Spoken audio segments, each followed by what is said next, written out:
groups and initiatives were established.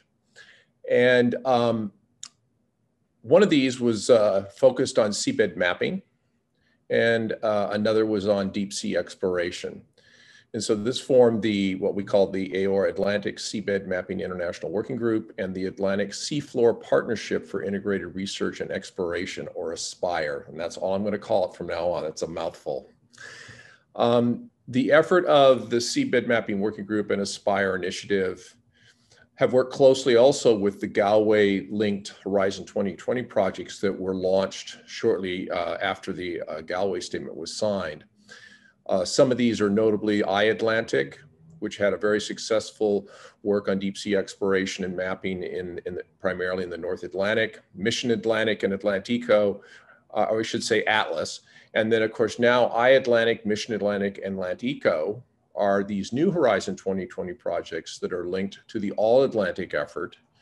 And we're hoping to be able to leverage and collaborate with those Horizon 2020 projects as well as we move forward and engage the South Atlantic. We also, as an All-Atlantic community, have a great opportunity to increase our efforts to support the goals of the Nippon Foundation JEPCO Seabed 2030 project in the Atlantic. Yes, this is a global initiative to map the world's oceans aspirationally by 2030. That means do the new mapping, and that also means gathering the data that already exists and making sure it's available to the public. But we can focus on what we can get done in the Atlantic.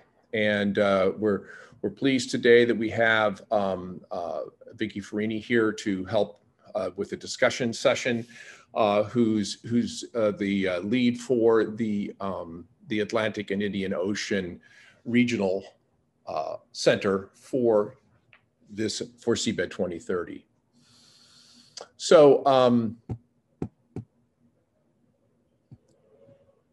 we hope to provide a summary of the current state of seabed mapping and exploration in this side event and in these presentations, trace the progress of lessons learned from our existing efforts, and explore opportunities for developing these new collaborations and accelerate progress towards our common goals in the Atlantic.